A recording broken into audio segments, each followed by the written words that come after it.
ਸਤਿ ਸ਼੍ਰੀ ਅਕਾਲ ਪੀਐਨਸੀ ਦੇਖ ਰਹੇ ਤੁਸੀਂ ਖਬਰਾਂ ਦੇ ਇਸ ਬੁਲੇਟਿਨ ਦੇ ਵਿੱਚ ਸਵਾਗਤ ਹੈ। ਖਬਰਾਂ ਦੀ ਸ਼ੁਰੂਆਤ ਕਰਾਂਗੇ ਹੈਡਲਾਈਨਸ ਦੇ ਨਾਲ। ਕੈਨੇਡਾ ਵਿੱਚ ਮੌਜੂਦ ਵਸਨੀਕਾਂ ਦੇ ਪਰਿਵਾਰਕ ਮੈਂਬਰਾਂ ਦੇ ਵਿਜ਼ਿਟਰ ਵੀਜ਼ਾ ਰਿਜੈਕਟ ਹੋਣ ਸੰਬੰਧੀ ਇਮੀਗ੍ਰੇਸ਼ਨ ਮੰਤਰੀ ਨੂੰ ਪੁੱਛੇ ਗਏ ਸਵਾਲ, ਖਾਸ ਤੌਰ ਦੇ ਉੱਤੇ ਯੂਕਰੇਨੀਅਨਸ ਦੇ ਵਾਸਤੇ। ਦੱਸਾਂਗੇ ਇਮੀਗ੍ਰੇਸ਼ਨ ਮੰਤਰੀ ਨੇ ਕੀ ਜਵਾਬ ਦਿੱਤਾ ਹੈ। ਕੈਨੇਡਾ ਸਰਕਾਰ ਨੇ ਟਰੈਵਲ ਬਾਰੇ ਨਵੀਂ ਐਡਵਾਈਜ਼ਰੀ ਜਾਰੀ ਕੀਤੀ ਹੈ, ਇਸ ਦੇ ਬਾਰੇ ਵੀ ਦੱਸਾਂਗੇ। ਟੋਰਾਂਟੋ ਦੁਆਲੇ ਦੇ ਖੇਤਰਾਂ ਦੇ ਲਈ ਤੇਜ਼ ਤੂਫਾਨ ਦੀ ਚੇਤਾਵਨੀ। ਬਜ਼ੁਰਗਾਂ ਨਾਲ ਠੱਗੀ ਦੇ ਕਈ ਮਾਮਲੇ ਸਾਹਮਣੇ ਆ ਰਹੇ ਸਨ ਤਾਂ ਵਾਈਟ ਰੌਕ ਵਿੱਚ ਇੱਕ ਆਰਸੀਐਮਪੀ ਅਧਿਕਾਰੀ ਨੇ $19,000 ਠੱਗਾਂ ਤੋਂ ਕੀਤੇ ਬਰਾਮਦ। ਇਸ ਦੇ ਨਾਲ ਹੀ ਬੁਲੇਟਿਨ ਦੀ ਸ਼ੁਰੂਆਤ ਕਰਦੇ ਹਾਂ। ਜਿਵੇਂ ਕਿ ਵਿਜ਼ਿਟਰ ਵੀਜ਼ਾ ਜਦੋਂ ਰਿਜੈਕਟ ਹੁੰਦਾ ਹੈ ਤਾਂ ਤਕਰੀਬਨ ਸਾਰਿਆਂ ਨੂੰ ਇੱਕੋ ਜਵਾਬ ਕੈਨੇਡਾ ਦੇ ਇਮੀਗ੍ਰੇਸ਼ਨ ਵਿਭਾਗ ਦੇ ਵੱਲੋਂ ਦਿੱਤਾ ਜਾਂਦਾ ਹੈ ਕਿ ਉਹਨਾਂ ਨੂੰ ਇਹ ਜਾਪਿਆ ਕਿ ਜੋ ਇਮੀਗ੍ਰੇਸ਼ਨ ਆਫੀਸਰ ਹੈ ਉਹਨਾਂ ਨੂੰ ਇਹ ਜਾਪਿਆ ਕਿ ਤੁਸੀਂ ਵਾਪਸ ਨਹੀਂ ਮੁੜਨਾ, ਕੈਨੇਡਾ ਦੇ ਵਿੱਚ ਹੀ ਰਹਿ ਜਾਣਾ, ਜਿਸ ਕਰਕੇ ਵਿਜ਼ਿਟਰ ਵੀਜ਼ਾ ਰਿਜੈਕਟ ਕਰ ਦਿੰਦੇ ਨੇ। ਤਾਂ ਕੁਝ ਅਜਿਹਾ ਹੀ ਕਾਰਨ ਦੱਸਦੇ ਹੋਏ ਕਈ ਯੂਕਰੇਨੀਅਨ ਪਰਿਵਾਰ ਜਿਹੜੇ ਕਿ ਕੈਨੇਡਾ ਵਿੱਚ ਰਹਿ ਰਹੇ ਨੇ, ਉਹਨਾਂ ਦੇ ਪਰਿਵਾਰਕ ਮੈਂਬਰਾਂ ਦੇ ਵੀਜ਼ਾ ਰਿਜੈਕਟ ਹੋਏ ਨੇ, ਜਿਸ ਦੇ ਬਾਰੇ ਜਸਰਾਜ ਸਿੰਘ ਹੱਲਣ ਨੇ ਜੋ ਐਮਪੀ ਉਹਨਾਂ ਨੇ ਜ਼ਿਕਰ ਕੀਤਾ, ਜਿਸ ਦੇ ਬਾਰੇ ਉਹਨਾਂ ਨੇ ਇਮੀਗ੍ਰੇਸ਼ਨ ਮੰਤਰੀ ਸ਼ੌਨ ਫਰੇਜ਼ਰ ਨੂੰ ਸਵਾਲ ਵੀ ਪੁੱਛਿਆ। ਜਿਸ ਤੋਂ ਬਾਅਦ ਇਮੀਗ੍ਰੇਸ਼ਨ ਮੰਤਰੀ ਸ਼ੌਨ ਫਰੇਜ਼ਰ ਨੇ ਕਿਹਾ ਕਿ ਜੋ ਵੀਜ਼ਾ ਦਿੱਤਾ ਜਾ ਰਿਹਾ ਹੈ ਉਹ ਜੋ ਵੱਖੋ ਵੱਖਰੇ ਪ੍ਰੋਗਰਾਮ ਇਸ ਸਮੇਂ ਯੂਕਰੇਨੀਅਨਸ ਵਾਸਤੇ ਸ਼ੁਰੂ ਕੀਤੇ ਗਏ ਨੇ ਉਸ ਆਧਾਰ ਦੇ ਉੱਤੇ, ਜਿਸ ਦੇ ਵਿੱਚ ਪ੍ਰਕਿਰਿਆ ਤੇਜ਼ ਵੀ ਕੀਤੀ ਗਈ ਹੈ, ਜਿਸ ਦੇ ਵਿੱਚ ਇਹ ਵੀ ਦਾਅਵਾ ਕੀਤਾ ਗਿਆ ਕਿ 6,000 ਤੋਂ ਵੱਧ ਯੂਕਰੇਨੀਅਨ ਜਨਵਰੀ ਮਹੀਨੇ ਤੋਂ ਲੈ ਕੇ ਹੁਣ ਤੱਕ ਵੀਜ਼ਾ ਲੈ ਚੁੱਕੇ ਨੇ ਕੈਨੇਡਾ ਦਾ। ਤੇ ਇਸ ਦੇ ਵਿੱਚ ਇੱਕ ਸਵਾਲ ਵੈਨਕੂਵਰ ਤੋਂ ਐਮਪੀ ਨੇ ਜੋ ਉਹਨਾਂ ਨੇ ਵੀ ਇਮੀਗ੍ਰੇਸ਼ਨ ਮੰਤਰੀ ਨੂੰ ਪੁੱਛਿਆ ਕਿ ਜਿਹੜੇ ਅਫਗਾਨ ਰਿਫਿਊਜੀ ਕੈਂਪਸ ਦੇ ਵਿੱਚ ਯੂਕਰੇਨ 'ਚ ਰਹਿ ਰਹੇ ਸਨ ਤੇ ਉਹ ਉੱਥੇ ਤੋਂ ਆਉਣਾ ਚਾਹੁੰਦੇ ਨੇ ਤੇ ਕੈਨੇਡਾ ਆਉਣਾ ਚਾਹੁੰਦੇ ਨੇ ਤੇ ਪੋਲੈਂਡ ਦੇ ਬਾਰਡਰ ਦੇ ਉੱਤੇ ਉਹਨਾਂ ਨੂੰ ਨਸਲੀ ਵਿਤਕਰੇ ਦਾ ਵੀ ਸਾਹਮਣਾ ਕਰਨਾ ਪੈ ਰਿਹਾ ਹੈ, ਉਸ ਨੂੰ ਲੈ ਕੇ ਕੀ ਉਹਨਾਂ ਦੀ ਮਦਦ ਕੀਤੀ ਜਾ ਰਹੀ ਹੈ। ਤਾਂ ਇਸ ਦੇ ਬਾਰੇ ਵੀ ਇਮੀਗ੍ਰੇਸ਼ਨ ਮੰਤਰੀ ਸ਼ੌਨ ਫਰੇਜ਼ਰ ਨੇ ਜਵਾਬ ਦਿੱਤਾ ਹੈ। ਤੁਹਾਨੂੰ ਸੁਣਾਉਂਦੇ ਹਾਂ ਕਿ ਜੋ ਐਮਪੀ ਜਸਰਾਜ ਸਿੰਘ ਹੱਲਣ ਨੇ ਪਹਿਲਾਂ ਸਵਾਲ ਪੁੱਛਿਆ ਤੇ ਇਮੀਗ੍ਰੇਸ਼ਨ ਮੰਤਰੀ ਨੇ ਜੋ ਜਵਾਬ ਦਿੱਤਾ ਉਸ ਦੇ ਬਾਰੇ। Mr. Speaker, Ivana fled Ukraine following the Russian invasion, hiding in Bulgaria, trying to reunite with her husband in Vancouver. She applied for a visitor visa but was refused because IRCC wasn't satisfied that she would return to Ukraine. Ivana's story is not unique. I'm hearing people calling the hotline or applying for visas are getting stuck in the same liberal-made bureaucratic mess Afghan refugees are facing. 140 countries around the world have lifted visa requirements. Why are the Liberals ignoring Ukrainian Canadians and opposition MPs' calls to implement visa-free travel for Ukrainians? The Honourable Minister of Immigration. Mr. Speaker, I thank the honourable member for his question and his conversations with me over the past number of days. The reality, Mr. Speaker, is we've announced a program that is going to allow for the fastest and safest way for people to resettle in Canada. With respect to the timelines that people are operating under, I would point out that as of today, there's already 6,265 Ukrainian nationals that have arrived in Canada since the beginning of January. We started moving the moment we knew this was a potential influx of newcomers who'd be seeking to come to Canada fleeing Putin's war. We will continue to do everything we can to ensure we process people efficiently and take down the barriers that may lead to an unjust refusal. ਅੱਗੇ ਜਾਣਕਾਰੀ ਕਿ Canada ਸਰਕਾਰ ਦੇ ਵੱਲੋਂ ਸ਼ਨੀਵਾਰ ਨੂੰ ਇੱਕ ਨਵੀਂ ਐਡਵਾਈਜ਼ਰੀ ਜਾਰੀ ਕੀਤੀ ਗਈ, ਜਿਸ ਦੇ ਵਿੱਚ ਕਿਹਾ ਗਿਆ ਕਿ ਰਸ਼ੀਆ ਦੇ ਵਾਸਤੇ ਕੈਨੇਡਾ ਵਾਸੀ ਟਰੈਵਲ ਨਾ ਕਰਨ, ਜਿਸ ਲਈ ਅਪੀਲ ਵੀ ਕੀਤੀ ਗਈ ਹੈ। ਟਰੈਵਲ ਸੰਬੰਧੀ ਕੈਨੇਡਾ ਵਾਸੀਆਂ ਨੂੰ ਅਪੀਲ ਕੀਤੀ ਜਾ ਰਹੀ ਹੈ ਕੈਨੇਡਾ ਸਰਕਾਰ ਦੇ ਵੱਲੋਂ, ਜਿਸ ਦੇ ਵਿੱਚ ਸਲਾਹ ਵੀ ਦਿੱਤੀ ਜਾ ਰਹੀ ਹੈ ਕਿ ਰਸ਼ੀਆ ਦੇ ਵਾਸਤੇ ਟਰੈਵਲ ਨਾ ਕੀਤਾ ਜਾਵੇ, ਜਿਸ ਦੇ ਵਿੱਚ ਕਿਹਾ ਗਿਆ ਹੈ ਕਿ ਜਿਹੜੇ ਕੈਨੇਡਾ ਵਾਸੀ ਇਸ ਸਮੇਂ ਰਸ਼ੀਆ ਦੇ ਵਿੱਚ ਮੌਜੂਦ ਨੇ ਉਹ ਜਿੰਨੀ ਛੇਤੀ ਹੋ ਸਕਦਾ ਹੈ ਰਸ਼ੀਆ ਤੋਂ ਵਾਪਸ ਆ ਜਾਣ। ਜਿਸ ਦੇ ਵਿੱਚ ਕਿਹਾ ਗਿਆ ਹੈ ਕਿ ਜੋ ਰਸ਼ੀਆ ਦੇ ਉੱਤੇ ਪਾਬੰਦੀਆਂ ਲਾਈਆਂ ਜਾ ਰਹੀਆਂ ਨੇ ਕਿ ਹਜੇ ਵੀ ਕਮਰਸ਼ੀਅਲ ਕਈ ਫਲਾਈਟਸ ਮੌਜੂਦ ਨੇ ਜਿਨ੍ਹਾਂ ਦੇ ਰਾਹੀਂ ਉਹ ਆ ਸਕਦੇ ਨੇ, ਪਰ ਟਰੈਵਲ ਦੇ ਵਾਸਤੇ ਜੋ ਫਲਾਈਟਸ ਦੀ ਕਮੀ ਪਾਈ ਜਾ ਰਹੀ ਹੈ ਉਹ ਕਾਫੀ ਸੀਮਤ ਫਲਾਈਟਾਂ ਹੀ ਆ ਰਹੀਆਂ ਨੇ, ਜਿਸ ਕਰਕੇ ਜਿੰਨੀ ਛੇਤੀ ਤੇ ਜਿਹੜਾ ਵੀ ਜ਼ਰੀਆ ਮਿਲ ਸਕਦਾ ਹੈ ਉਸ ਦੇ ਰਾਹੀਂ ਉੱਥੇ ਤੋਂ ਨਿਕਲਿਆ ਜਾਵੇ ਤੇ ਵਾਪਸ ਕੈਨੇਡਾ ਆ ਸਕਦੇ ਨੇ ਕੈਨੇਡਾ ਵਾਸੀ, ਕਿਉਂਕਿ ਜੋ ਪੱਛਮੀ ਦੇਸ਼ਾਂ ਦੇ ਵੱਲੋਂ ਰਸ਼ੀਆ ਦੇ ਉੱਤੇ ਪਾਬੰਦੀਆਂ ਲਾਈਆਂ ਜਾ ਰਹੀਆਂ ਨੇ ਉਸ ਦਾ ਅਸਰ ਲੰਮੇ ਚਿਰ ਤੱਕ ਰਹਿ ਸਕਦਾ ਹੈ। ਜਿਸ ਦੇ ਵਿੱਚ ਕੈਨੇਡਾ ਸਰਕਾਰ ਦਾ ਕਹਿਣਾ ਹੈ ਕਿ ਉਹਨਾਂ ਦੇ ਵੱਲੋਂ ਵੀ ਫਲਾਈਟਾਂ ਤੇ ਨਾਲ ਹੀ ਹੋਰ ਕਾਫੀ ਕੰਮ ਦੇ ਉੱਤੇ ਰਸ਼ੀਆ ਦੇ ਉੱਤੇ ਪਾਬੰਦੀਆਂ ਲਾਈਆਂ ਗਈਆਂ ਨੇ, ਜਿਸ ਦੇ ਵਿੱਚ ਬੈਂਕ ਖਾਤਿਆਂ ਦੀ ਵਰਤੋਂ ਵੀ ਕੈਨੇਡਾ ਵਾਸੀ ਰਸ਼ੀਆ ਦੇ ਵਿੱਚ ਨਹੀਂ ਕਰ ਸਕਣਗੇ, ਜਿਸ ਕਾਰਨ ਵੀ ਉਹ ਚੁਣੌਤੀਆਂ ਦਾ ਸਾਹਮਣਾ ਕਰ ਸਕਦੇ ਨੇ। ਇਸ ਦੇ ਨਾਲ ਹੀ ਉੱਥੇ ਖਾਣ ਪੀਣ ਦਾ ਸਮਾਨ ਤੇ ਹੋਰ ਸਮਾਨ ਦੀ ਕਮੀ ਪਾਈ ਜਾ ਸਕਦੀ ਹੈ, ਕਿਉਂਕਿ ਸਪਲਾਈ ਦੇ ਉੱਤੇ ਵੀ ਪ੍ਰਭਾਵ ਪਵੇਗਾ ਜੋ ਪੱਛਮੀ ਦੇਸ਼ਾਂ ਦੇ ਵੱਲੋਂ ਵੱਖੋ ਵੱਖਰੇ ਪੱਧਰ ਦੇ ਉੱਤੇ ਪਾਬੰਦੀਆਂ ਲਾਈਆਂ ਜਾ ਰਹੀਆਂ ਨੇ। ਇੱਥੋਂ ਤੱਕ ਕਿ ਜਿਹੜੇ ਕੈਨੇਡਾ ਵਾਸੀ ਉੱਥੇ ਰਹਿਣਾ ਹੀ ਚੁਣਦੇ ਨੇ ਕਿ ਉਹ ਵਾਪਸ ਨਹੀਂ ਆਉਣਾ ਚਾਹੁੰਦੇ। ਇੱਕ ਪਾਸੇ ਤਾਂ ਉਹਨਾਂ ਨੂੰ ਖਾਣ ਪੀਣ ਦਾ ਸਮਾਨ ਤੇ ਰੋਜ਼ਮਰਾ ਦੀ ਜ਼ਿੰਦਗੀ 'ਚ ਵਰਤੋਂ 'ਚ ਆਉਣ ਵਾਲਾ ਸਮਾਨ ਇਸ ਦੀ ਕਮੀ ਦਾ ਸਾਹਮਣਾ ਕਰਨਾ ਪੈ ਸਕਦਾ ਹੈ, ਤਾਂ ਨਾਲ ਹੀ ਇਹ ਵੀ ਹੋ ਸਕਦਾ ਹੈ ਕਿ ਉਹ ਆਪਣੇ ਕੈਨੇਡੀਅਨ ਖਾਤੇ ਦੇ ਵਿੱਚੋਂ ਪੈਸੇ ਨਹੀਂ ਕਢਵਾ ਸਕਣਗੇ, ਜਿਸ ਕਰਕੇ ਵੀ ਚੁਣੌਤੀਆਂ ਆ ਸਕਦੀਆਂ ਨੇ। ਕਿਉਂਕਿ ਕੈਨੇਡਾ ਸਰਕਾਰ ਦੇ ਵੱਲੋਂ ਚੇਤਾਵਨੀ ਦਿੱਤੀ ਗਈ ਹੈ ਕਿ ਜਿੰਨੀ ਉਮੀਦ ਕੀਤੀ ਜਾ ਸਕਦੀ ਹੈ ਉਸ ਤੋਂ ਵੀ ਜ਼ਿਆਦਾ ਲੰਮੇ ਸਮੇਂ ਵਾਸਤੇ ਇਸ ਦਾ ਅਸਰ ਰਹਿ ਸਕਦਾ ਹੈ, ਜਿਸ ਵਾਸਤੇ ਜਿੰਨੇ ਵੀ ਕੈਨੇਡਾ ਵਾਸੀ ਇਸ ਸਮੇਂ ਰਸ਼ੀਆ ਦੇ ਵਿੱਚ ਮੌਜੂਦ ਨੇ ਉਹ ਜਿੰਨੀ ਛੇਤੀ ਹੋ ਸਕਦਾ ਉੱਥੇ ਤੋਂ ਵਾਪਸ ਆ ਜਾਣ ਤੇ ਕੈਨੇਡਾ ਤੋਂ ਕੋਈ ਵੀ ਰਸ਼ੀਆ ਦੇ ਵਾਸਤੇ ਟਰੈਵਲ ਨਾ ਹੀ ਕਰੇ। ਤਾਂ ਕੈਨੇਡਾ ਦੇ ਵਾਤਾਵਰਣ ਵਿਭਾਗ ਨੇ ਟੋਰਾਂਟੋ ਤੇ ਆਲੇ ਦੁਆਲੇ ਦੇ ਖੇਤਰ ਵਾਸਤੇ ਤੂਫਾਨ ਦੇ ਬਾਰੇ ਚੇਤਾਵਨੀ ਦਿੱਤੀ ਹੈ, ਜਿਸ ਦੇ ਬਾਰੇ ਤੁਹਾਨੂੰ ਦੱਸਾਂਗੇ।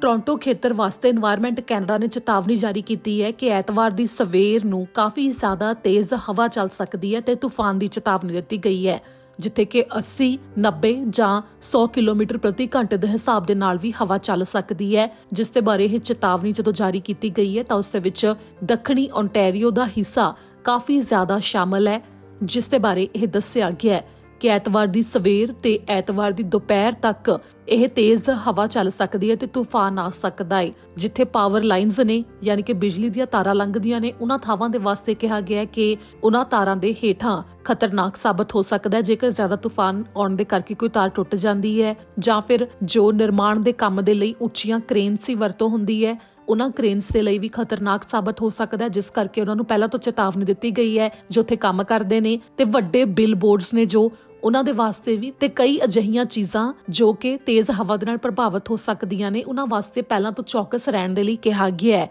ਇੱਥੇ ਜ਼ਿਕਰਯੋਗ ਹੈ ਕਿ ਕੁਝ ਅਜਿਹਾ ਹੀ ਤੂਫਾਨ ਮਈ 2018 ਵਿੱਚ ਆਇਆ ਸੀ GTA ਖੇਤਰ ਵਿੱਚ, ਜਦੋਂ 3 ਜਣਿਆਂ ਨੇ ਦਮ ਵੀ ਤੋੜ ਦਿੱਤਾ ਸੀ ਜੋ ਕਿ ਹਾਦਸੇ ਦੇ ਸ਼ਿਕਾਰ ਹੋ ਗਏ ਸਨ, ਜਿਸ ਦੇ ਵਿੱਚ 2 ਜਣੇ ਮਿਲਟਨ ਓਨਟਾਰੀਓ ਤੋਂ ਸ਼ਾਮਲ ਸਨ। এনवायरमेंट ਕੈਨੇਡਾ ਨੇ ਜਦੋਂ ਇਸ ਤੂਫਾਨ ਦੀ ਚੇਤਾਵਨੀ ਦਿੱਤੀ ਹੈ ਤਾਂ ਇਹ ਵੀ ਦੱਸਿਆ ਹੈ ਕਿ ਕਈ ਥਾਵਾਂ ਦੇ ਉੱਤੇ ਬਿਜਲੀ ਦੇ ਕੱਟ ਵੀ ਲੱਗ ਸਕਦੇ ਨੇ, ਜਿਸ ਦੇ ਵਾਸਤੇ ਹਾਈਡਰੋ 1 ਨੇ ਗ੍ਰਾਹਕਾਂ ਨੂੰ ਪਹਿਲਾਂ ਤੋਂ ਬੇਨਤੀ ਕੀਤੀ ਹੈ ਕਿ ਜੇਕਰ ਕਿਤੇ ਬਿਜਲੀ ਜਾਂਦੀ ਹੈ ਤਾਂ ਉਸ ਤੋਂ ਪਹਿਲਾਂ ਹੀ ਤਿਆਰੀ ਰੱਖੀ ਜਾਵੇ। ਜੇਕਰ ਕਿਤੇ ਰਾਤ ਨੂੰ ਵੀ ਬਿਜਲੀ ਲੰਮੇ ਸਮੇਂ ਦੇ ਵਾਸਤੇ ਜਾਂਦੀ ਹੈ ਤਾਂ ਪਹਿਲਾਂ ਤੋਂ ਵਾਧੂ ਬੈਟਰੀਜ਼ ਤੇ ਹੋਰ ਐਮਰਜੈਂਸੀ ਕਿੱਟ ਵੀ ਤਿਆਰ ਰੱਖੇ ਜਾਣ।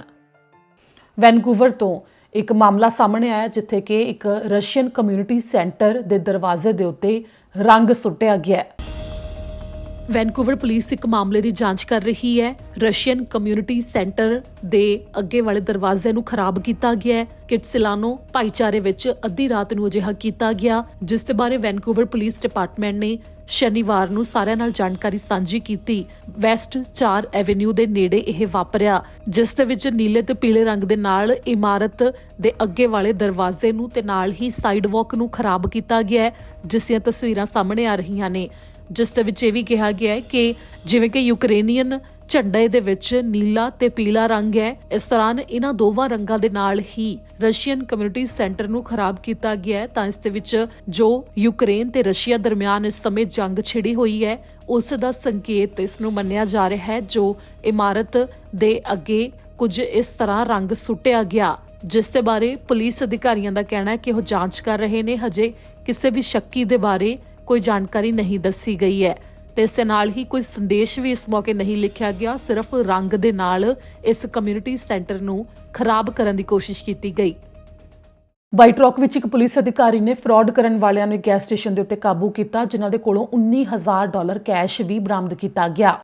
ਸਾਊਥ ਸਰੀ ਦੇ ਭਾਈਚਾਰੇ ਵਿੱਚ ਕਈ ਬਜ਼ੁਰਗਾਂ ਨੂੰ ਸਕੈਮ ਦੇ ਸ਼ਿਕਾਰ ਬਣਾਉਣ ਦੇ ਮਾਮਲੇ ਸਾਹਮਣੇ ਆ ਰਹੇ ਸਨ ਤੇ ਕੁਝ ਇਸੇ ਨਾਲ ਜੁੜੇ ਇੱਕ ਮਾਮਲੇ ਦਾ ਪਰਦਾਫਾਸ਼ ਪੁਲਿਸ ਨੇ ਉਦੋਂ ਕੀਤਾ ਜਦੋਂ ਵਾਈਟ ਰੌਕ ਦੇ ਵਿੱਚ ਪੁਲਿਸ ਅਧਿਕਾਰੀ ਇੱਕ ਗੈਸ ਸਟੇਸ਼ਨ ਦੇ ਉੱਤੇ ਆਪਣੀ ਕਾਰ ਦੇ ਵਿੱਚ ਗੈਸ ਪਵਾ ਰਿਹਾ ਸੀ। ਤਾਂ ਉਸੇ ਮੌਕੇ ਪੁਲਿਸ ਅਧਿਕਾਰੀ ਦੀ ਨਜ਼ਰ ਪਈ ਕਿ 2 ਵਾਹਨ ਆਏ ਤੇ ਉਹਨਾਂ ਵਿੱਚ ਮੌਜੂਦ ਵਿਅਕਤੀ ਇੱਕ ਦੂਜੇ ਦੇ ਨਾਲ ਜੋ ਮੁਲਾਕਾਤ ਕਰ ਰਹੇ ਸਨ, ਉਹ ਪੁਲਿਸ ਵਾਲੇ ਨੂੰ ਸ਼ੱਕੀ ਜਾਪੀ, ਜਿਸ ਤੋਂ ਕੁਝ ਦੇਰ ਬਾਅਦ ਹੀ ਪੁਲਿਸ ਅਧਿਕਾਰੀ ਨੂੰ ਦਿਖਾਈ ਦਿੱਤਾ ਕਿ ਉਹ ਕਾਫੀ ਘਬਰਾ ਗਏ ਕਿ ਉਹਨਾਂ ਨੇ ਪੁਲਿਸ ਵਾਲੇ ਨੂੰ ਦੇਖ ਲਿਆ ਸੀ ਤੇ ਪੁਲਿਸ ਵਾਲੇ ਨੇ ਤੁਰੰਤ ਉਹਨਾਂ ਨੂੰ ਰੋਕਿਆ ਤੇ ਜਾਂਚ ਕੀਤੀ, ਜਿਸ ਤੋਂ ਬਾਅਦ ਪਾਇਆ ਗਿਆ ਕਿ ਉਹਨਾਂ ਦੇ ਕੋਲ ਕਰੀਬ $19,000 ਦਾ ਕੈਸ਼ ਸੀ ਤੇ 3 ਗ੍ਰਿਫਤਾਰੀਆਂ ਤੁਰੰਤ ਕੀਤੀਆਂ ਗਈਆਂ। ਜਿਸ ਦੇ ਵਿੱਚ ਪੁਲਿਸ ਅਧਿਕਾਰੀ ਨੇ ਵੀ ਜਾਣਕਾਰੀ ਦਿੱਤੀ ਹੈ ਕਿ ਜੋ ਉਹਨਾਂ ਨੂੰ ਕੈਸ਼ ਮਿਲਿਆ ਇਹ ਗ੍ਰੈਂਡ ਚਾਈਲਡ ਸਕੈਮਸ ਤੋਂ ਚੱਲ ਰਹੇ ਸਨ ਕਿ ਜੋ ਬਜ਼ੁਰਗਾਂ ਨੂੰ ਉਹਨਾਂ ਦੇ ਦੋਤੇ ਤੇ ਪੋਤੇ ਖੁਦ ਨੂੰ ਦੱਸਦੇ ਹੋਏ ਲੁੱਟਣ ਦੇ ਮਾਮਲੇ ਸਾਹਮਣੇ ਆ ਰਹੇ ਸੀ, ਉਸ ਦੇ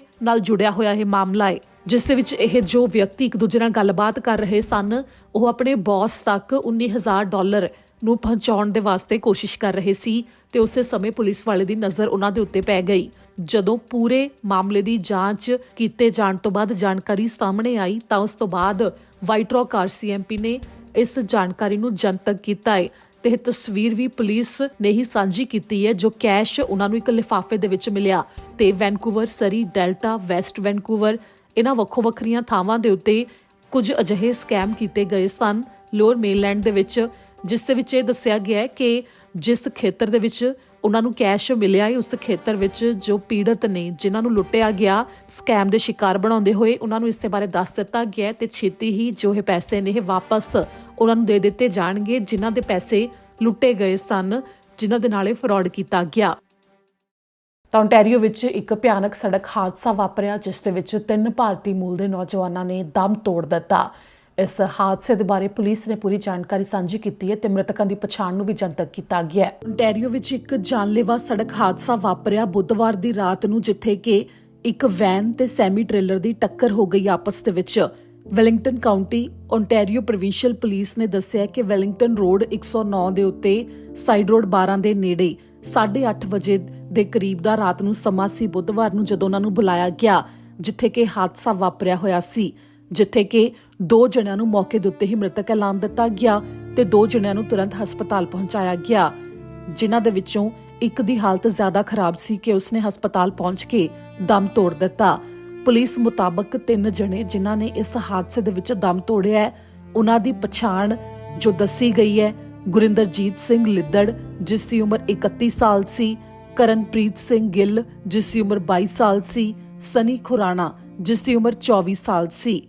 ਇਹਨਾਂ ਦੀ ਪਛਾਣ ਦੱਸੀ ਗਈ ਹੈ ਤੇ ਹੁਣ ਇਹਨਾਂ ਦੇ ਪਰਿਵਾਰਕ ਮੈਂਬਰਾਂ ਦੇ ਵਾਸਤੇ ਆਨਲਾਈਨ ਫੰਡ ਵੀ ਇਕੱਠਾ ਕੀਤਾ ਜਾ ਰਿਹਾ ਹੈ ਤਾਂ ਕਿ ਇਹਨਾਂ ਦੀਆਂ ਦੇਹਾਂ ਨੂੰ ਭਾਰਤ ਭੇਜਿਆ ਜਾ ਸਕੇ। ਪਰਿਵਾਰ ਦੇ ਕੋਲ GoFundMe ਦੇ ਉੱਤੇ ਫੰਡ ਇਕੱਠਾ ਕੀਤਾ ਜਾ ਰਿਹਾ ਹੈ। ਪੁਲਿਸ ਮੁਤਾਬਕ ਸੈਮੀ ਟ੍ਰੇਲਰ ਦਾ ਡਰਾਈਵਰ ਹੈ ਜੋ ਉਸ ਨੂੰ ਹਸਪਤਾਲ ਦੇ ਵਿੱਚ ਪਹੁੰਚਾਇਆ ਗਿਆ, ਉਸ ਦੀ ਹਾਲਤ ਗੰਭੀਰ ਬਣੀ ਹੋਈ ਹੈ।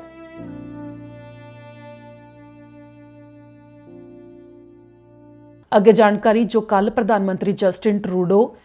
ਐਟੋਬਿਕੋ ਖੇਤਰ ਦੇ ਵਿੱਚ ਇੱਕ ਚਰਚ ਦੇ ਵਿੱਚ ਗਏ ਸੀ, ਜਿੱਥੇ ਕਿ ਯੂਕਰੇਨੀਅਨ ਭਾਈਚਾਰਾ ਵੀ ਤੇ ਕੈਨੇਡੀਅਨ ਭਾਈਚਾਰਾ ਵੀ ਮੌਜੂਦ ਸੀ। 60 ਦੇ ਕਰੀਬ ਮੈਂਬਰ ਉੱਥੇ ਮੌਜੂਦ ਸਨ ਜਿਨ੍ਹਾਂ ਦੇ ਨਾਲ ਮੁਲਾਕਾਤ ਕੀਤੀ ਪ੍ਰਧਾਨ ਮੰਤਰੀ ਜਸਟਿਨ ਟਰੂਡੋ ਨੇ। ਕਿਹੜੀਆਂ ਗੱਲਾਂ ਕਹੀਆਂ ਨੇ ਤੁਹਾਨੂੰ ਦੱਸਦੇ ਹਾਂ। ਪ੍ਰਧਾਨ ਮੰਤਰੀ ਜਸਟਿਨ ਟਰੂਡੋ ਨੇ ਯੂਕਰੇਨੀਅਨ ਭਾਈਚਾਰੇ ਦੇ ਮੈਂਬਰਸ ਦੇ ਨਾਲ ਮੁਲਾਕਾਤ ਕੀਤੀ ਹੈ। ਸ਼ੁੱਕਰਵਾਰ ਨੂੰ ਐਟੋਬਿਕੋਕ ਦੇ ਵਿੱਚ ਇੱਕ ਚਰਚ ਦੇ ਵਿੱਚ ਪ੍ਰਧਾਨ ਮੰਤਰੀ ਜਸਟਿਨ ਟਰੂਡੋ ਪਹੁੰਚੇ, ਜਿੱਥੇ ਕਿ ਯੂਕਰੇਨੀਅਨ ਤੇ ਕੈਨੇਡੀਅਨ ਭਾਈਚਾਰੇ ਦੇ ਮੈਂਬਰਸ ਦੇ ਨਾਲ ਮੁਲਾਕਾਤ ਕੀਤੀ, ਜਿੱਥੇ ਕਿ 60 ਦੇ ਕਰੀਬ ਵਿਅਕਤੀ ਮੌਜੂਦ ਸਨ ਜੋ ਕਿ ਚਰਚ ਦੇ ਵਿੱਚ ਪਹੁੰਚੇ ਹੋਏ ਸੀ, ਜੋ ਕਿ 135 ਲਾ ਰੋਜ਼ ਐਵਨਿਊ ਦੇ ਉੱਤੇ ਮੌਜੂਦ ਹੈ, ਜਿੱਥੇ ਕਿ ਪ੍ਰਧਾਨ ਮੰਤਰੀ ਜਸਟਿਨ ਟਰੂਡੋ ਨੇ ਯੂਕਰੇਨੀਅਨਸ ਦੇ ਸਿਰ ਸਿਹਰਾ ਬੰਨਿਆ ਕਿ ਜਿਨ੍ਹਾਂ ਦੇ ਵੱਲੋਂ ਦੁਨੀਆ ਨੂੰ ਯਾਦ ਕਰਵਾਇਆ ਗਿਆ ਹੈ ਕਿ ਇਸ ਜੰਗ ਦੇ ਵਿੱਚ ਜੋ ਰਸ਼ੀਆ ਦੇ ਨਾਲ ਛਿੜੀ ਹੋਈ ਹੈ ਕੀ ਦਾਅ ਤੇ ਲੱਗਿਆ ਹੋਇਆ ਹੈ। ਇਸ ਦੌਰਾਨ ਪ੍ਰਧਾਨ ਮੰਤਰੀ ਨੇ ਵੀ ਕਿਹਾ ਕਿ ਸਿਰਫ ਯੂਕਰੇਨ ਦੇ ਵਾਸਤੇ ਇਹ ਲੜਾਈ ਨਹੀਂ ਹੈ, ਸਗੋਂ ਇਹ ਹੱਕਾਂ ਦੀ ਲੜਾਈ ਹੈ, ਜਿਸ ਦੇ ਵਿੱਚ ਜਸਟਿਨ ਟਰੂਡੋ ਨੇ ਕਿਹਾ ਕਿ ਜੋ ਉਹਨਾਂ ਦੇ ਵੱਲੋਂ ਐਲਾਨ ਵੀ ਕੀਤੇ ਗਏ ਨੇ ਤੇ ਇਸ ਦੇ ਨਾਲ ਹੀ ਜੋ ਕਦਰਾਂ ਕੀਮਤਾਂ ਦੀ ਵੀ ਗੱਲਬਾਤ ਕੀਤੀ ਗਈ ਕਿ ਜਿਸ ਕਰਕੇ ਯੂਕਰੇਨੀਅਨ ਭਾਈਚਾਰੇ ਦੀ ਮਦਦ ਵੀ ਕੀਤੀ ਜਾ ਰਹੀ ਹੈ ਤੇ ਜਿਸ ਦੇ ਵਿੱਚ ਉਹਨਾਂ ਨੇ ਕਿਹਾ ਕਿ ਉਹ ਯੂਨਾਈਟਿਡ ਕਿੰਗਡਮ, ਜਰਮਨੀ ਤੇ ਪੋਲੈਂਡ ਇਹਨਾਂ ਥਾਵਾਂ ਦੇ ਉੱਤੇ ਅਗਲੇ ਹਫ਼ਤੇ ਜਾਣਗੇ ਤਾਂ ਕਿ ਹੋਰ ਲੀਡਰਾਂ ਨਾਲ ਮੁਲਾਕਾਤ ਕਰ ਸਕਣ ਤੇ ਸੰਗਠਨਾਂ ਦੇ ਨਾਲ ਗੱਲਬਾਤ ਹੋ ਸਕੇ, ਜਿਸ ਦੇ ਵਿੱਚ ਉਹਨਾਂ ਨੇ ਵਾਅਦਾ ਵੀ ਕੀਤਾ ਕਿ ਯੂਕਰੇਨ ਦੀ ਮਦਦ ਕਰਨੀ ਉਹ ਜਾਰੀ ਰੱਖਣਗੇ ਮਜ਼ਬੂਤੀ ਦੇ ਨਾਲ ਤੇ ਇਸ ਦੇ ਨਾਲ ਹੀ ਲੋਕਤੰਤਰਤਾ ਦੀਆਂ ਕਦਰਾਂ ਕੀਮਤਾਂ ਨੂੰ ਸਮਝਦੇ ਹੋਏ ਉਹ ਰਸ਼ੀਆ ਦੇ ਵੱਲੋਂ ਜੋ ਇਸ ਸਮੇਂ ਗੁੱਸਾ ਦਿਖਾਇਆ ਜਾ ਰਿਹਾ ਹੈ ਉਸ ਦੇ ਖਿਲਾਫ ਲੜਨਾ ਜਾਰੀ ਰੱਖਣਗੇ।